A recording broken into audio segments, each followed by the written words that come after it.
All right. Uh, Take two of Dirty Politics. That's what I think I'm going to call this thing, Dirty Politics.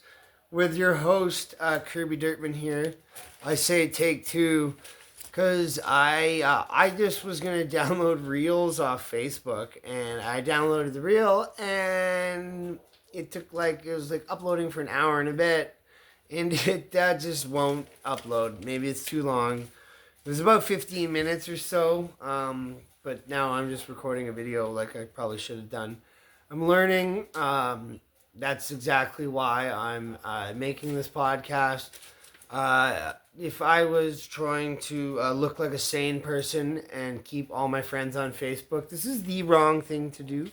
I ever since I started talking about these politics, I saw my follower list just blue, and I understood that's going to happen, and this isn't about having people follow me or listen, and this isn't about me thinking that I'm smart, because I am not very smart. I've been hit in the head multiple times, and there's not enough lion's mane on the planet to repair my neural pathways. But I can tell you that I think it's really important, and I think it helps if we have conversations.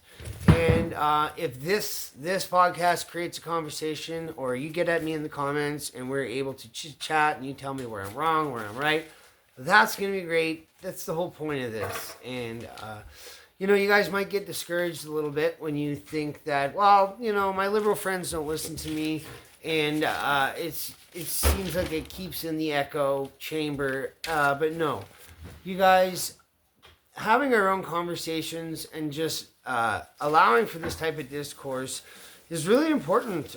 People notice, the Streisand effect. The Streisand effect was named after the 2003. It's funny that this only happened. Well, the digital age, the age of the internet. Barbara Streisand was trying to avoid having her house talked about. There was like a picture of her house circulating, and she was trying to censor it from the internet, and that leaked out that she's really trying to prevent people, and then everybody started talking about it. It was national news. So the more she tried to censor, the more people wanted to know about it. So yeah, just don't get demoralized when you don't think anybody's listening. Trust me.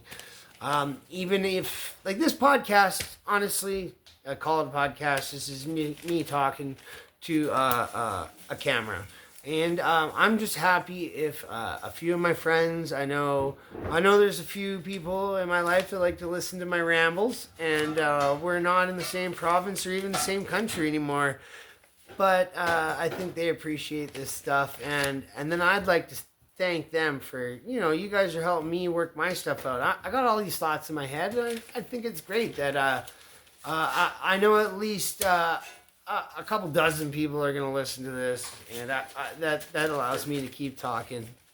And so yeah, it's what's going on really in Canada. Like, they're trying to pull fast ones on us all the time. They just try to slip cloned meat just through the cracks. There's like nonchalantly. Like it was November 6th. They're like, yeah, we're going to just click cloned meat in grocery stores. No labeling. We're going to go off of like old FDA studies. And they just had no, there was no town hall. There's no chatter in the House of Commons. There's talk about bills. There's no CBC talking about it. Just poof. And that's what I'm talking about. The backlash that came from the internet, that came from Facebook, from Twitter, from all these outlets that we speak on, even though we don't think anybody's listening, they are listening, because they have reversed that.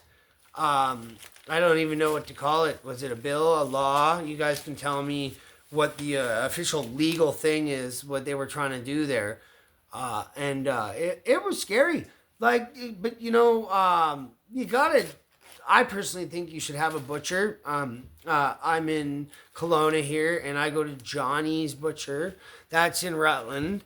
And these guys are really good. But I also go to Choices, which is a high-end, kind of like your Nesters or a Nature's Fair type of store here in Kelowna. And I asked both of them. I asked Choices and I asked Johnny's. And I asked Choices, hey, like, just want to know, I love your guys' meat, with this new announcement of the clone meat, can you guys guarantee me that won't be sold in your stores? And the guy who is like one of the managers of the store, he said, no, sorry, sir, I can't guarantee that because as you've seen yourself, is very dismissive, very rude, really, I felt. He knew I had seen what was announced, and he's like, we won't know because there's no labeling. So we won't know.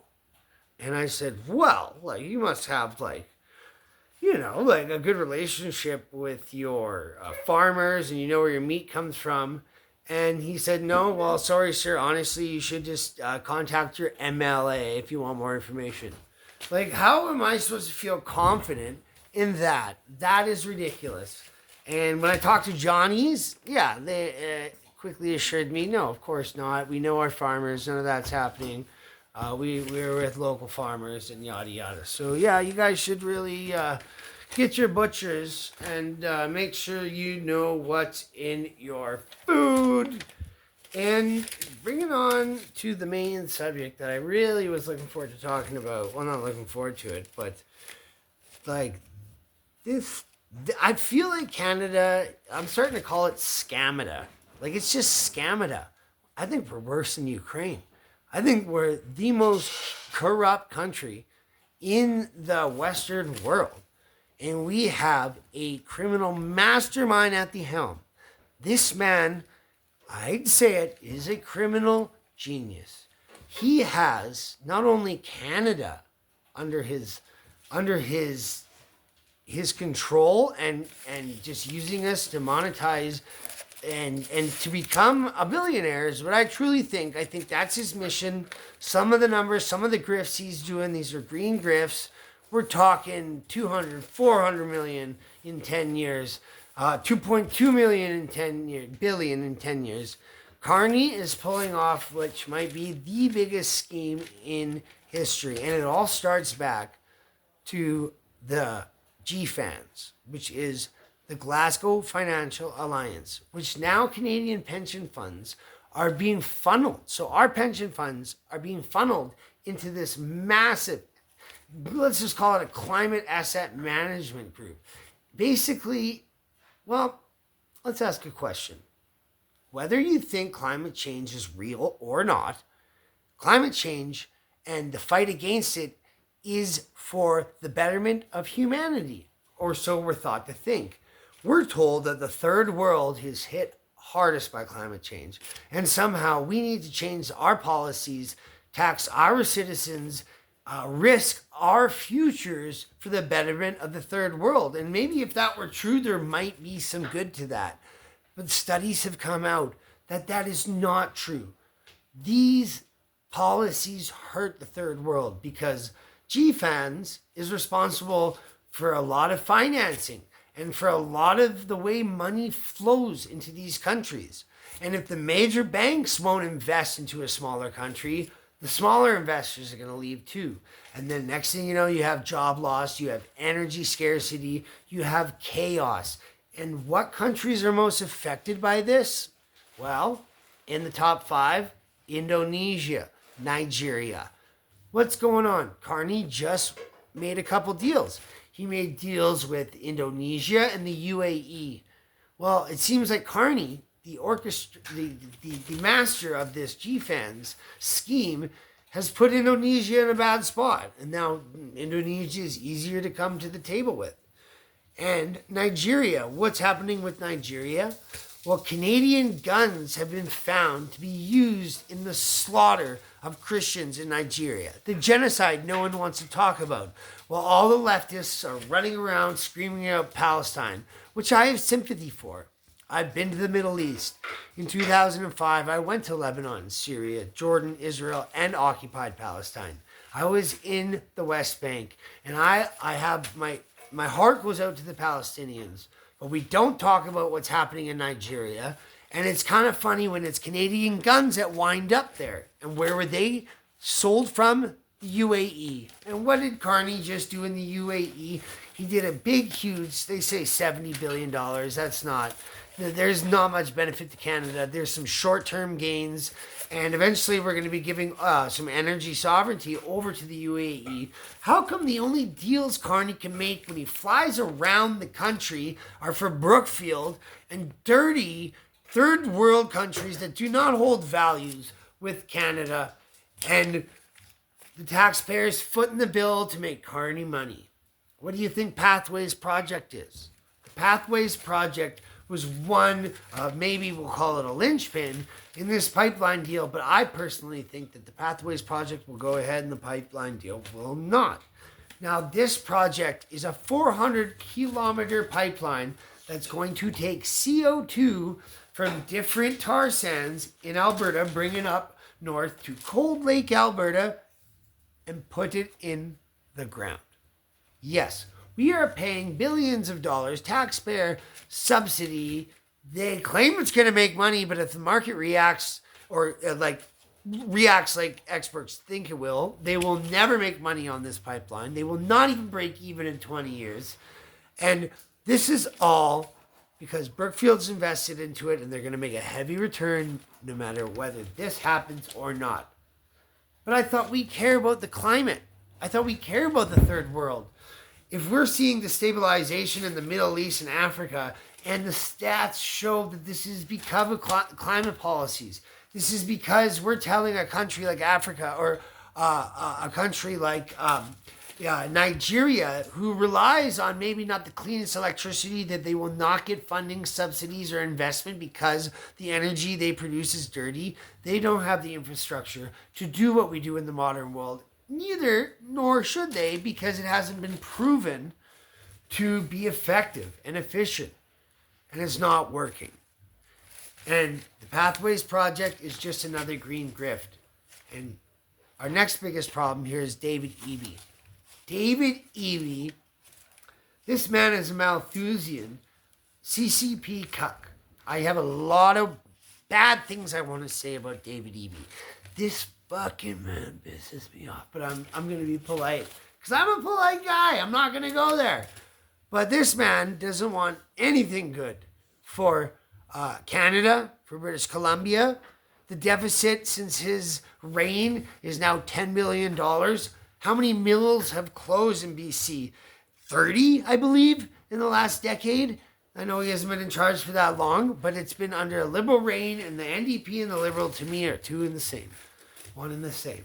You guys, this man, he hides behind the fact that he thinks there's going to be no proponent. There's no economic benefit to a pipeline. Why do we want this pipeline? Remember, the States is making $50 million a day off of our oil because we sell it to them for $4 a thing instead of $14 a thing, which we could get if we shipped it off to Asia. And why? David Eby want to block that. Well, he claims that the First Nations, they're going to be blocking the other four major projects in the dystopian major projects department, where Carney, like a communist leader that he is, gets to depict what gets approved and what doesn't. This is only a way to fast-track approval. It's not even a way to fast-track the actual project. So you guys, these guys do not have the best interests for you, for me, for Canada. Oh, yeah, that's right. I wanted to give a shout-out to Aaron Pete, the Nuance podcast. Amy likes to say that, there's no First Nations that are going to allow a pipeline through. No, that's a lie. There are many conservative First Nation bands. Maybe not many, but there's the smart ones are. And they do not like the welfare state and the way it's destroying their people. They believe we need to dig and look for bodies in the Kamloops residential school body claim. And that there's nothing wrong with asking for actual truth if you want to get to reconciliation. And you guys, the guy's name's Aaron Pete, the Nuance podcast. He's great. He hasn't had a new episode in a bit, but go back and watch all his previous ones. Everybody isn't as polarized as you would think when it comes to that. So, there's so many more things I want to talk about, but we will end her there. I hope everyone's keeping warm tonight. I know I am. And thanks for listening to Dirty Politics.